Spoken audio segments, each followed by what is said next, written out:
Whiskey Diva.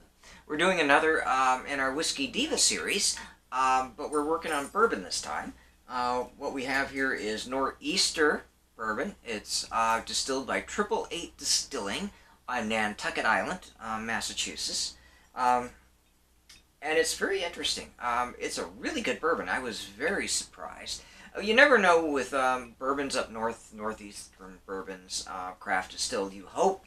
And some of them are very good, but you can also have some interesting variations compared to the traditional bourbons from the South, where they've been doing it longer. Okay, but then again, you lose some of the essentials that you get when you craft distill. This one, I bought it yesterday at Total Wine & More in Manchester, Connecticut. They have a nice selection of small batch bourbons. You may find it in your local package store, the bigger ones typically.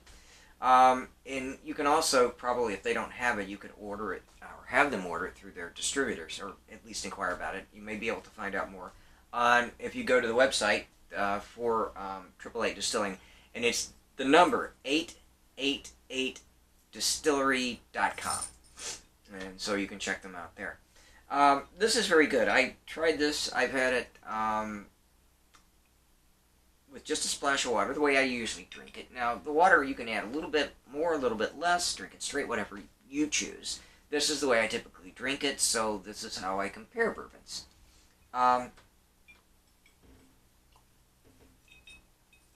Has a little spiciness to it, which I like. Very similar to, for example, Berkshire bourbon, which is made by Berkshire Mountain Distilling in Sheffield. It's completely across the state of Massachusetts. It's a little closer to me than Nantucket is. Then we have Litchfield bourbon here in Connecticut, in the northwestern corner of the state. Again, in the hills. The southern part of the Berkshires runs in there. They all have their distinctiveness, but this has a nice, I won't call it, my closest analogy to it would be peppery, but not hot peppery, just has that tingle of spice, which is really nice. There are smooth notes, I would say, like a little bit of a vanilla in there. I get toffee a little bit toward the back. It has different notes at different parts as it goes from the front of your tongue all the way to the back. But it's smooth all the way through. It's a nice warming, but it's not, it's very smooth. There's no edge to it at all, which is always a tribute to a bourbon. Now, I don't know the exact aging because they do a mix of things with it.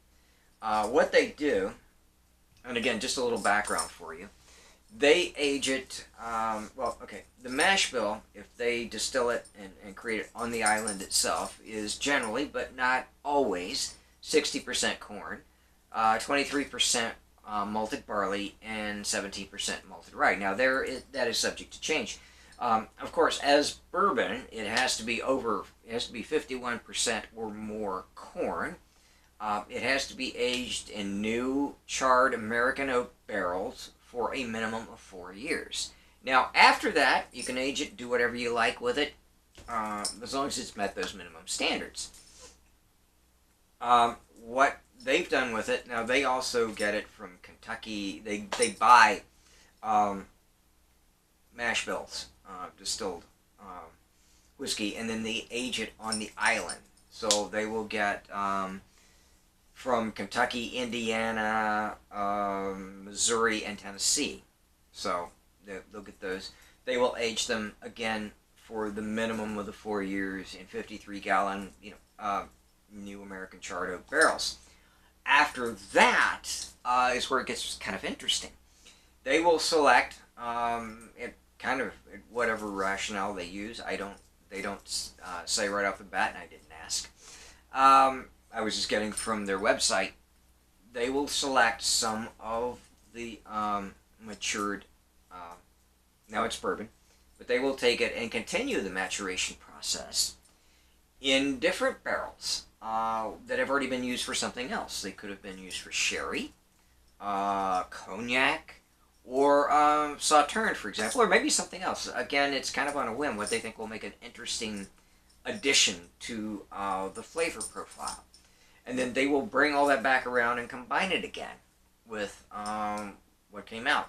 So that's a very interesting process to kind of balance all the different ingredients and create sort of a very uniquely identifiable profile for Nor'easter bourbon.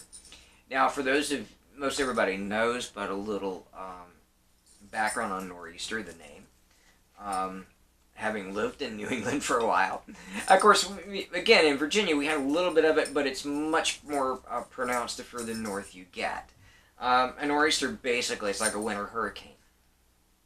Forms over land and it rolls up the east coast. And the reason they call it a nor'easter is because it turns counterclockwise and it pulls in the cold air, comes in around and comes down the northeast. So that's where you get the nor'easter. And you get everything. You get wind, high waves, snow, get some nasty snows from nor'easters, rain, whatever. It's like the worst combination of anything you can get. If you do not want to be out on the water on a nor'easter, I mean, the waves are like crazy.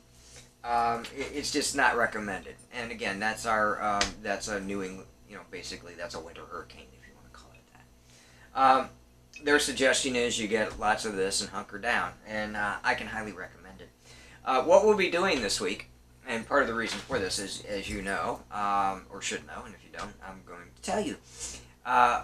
This is Friday night that I'm doing this. A week from tomorrow, which will be Saturday, May 4th, will be Kentucky Derby, always the first Saturday in May. So it'll be the running of the Kentucky Derby, and of course bourbon is a huge, and we will be doing recipes of different drinks you can make with bourbon. So we'll be doing something with Nor'easter, and we have some other bourbons. I have my traditional ones here, so we'll be doing some of those. We will also next week, as a bit of a preview, we will be doing Diva Ritas, because on Sunday, the 5th of May, is Cinco de Mayo.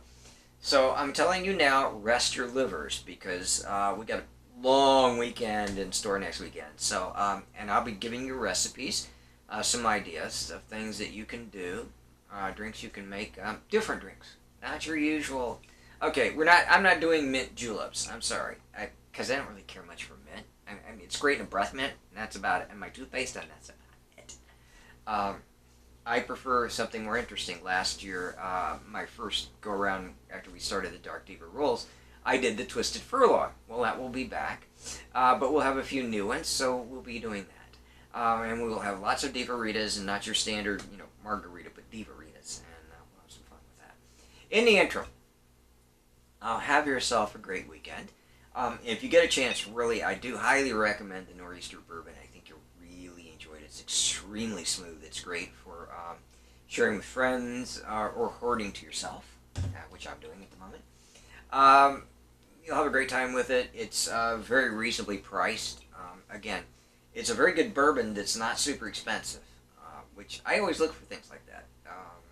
Again, I look for a good value. This is, if you will. So, I hope you enjoyed it, and do please enjoy it responsibly.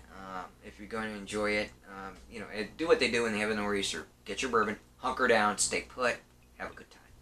All right, I'll be back with more. So thanks for tuning in. Anytime you have a question, comment, whatever, please drop me an email at missbree@thedarkdivarules.com, and I will get back to you with a response.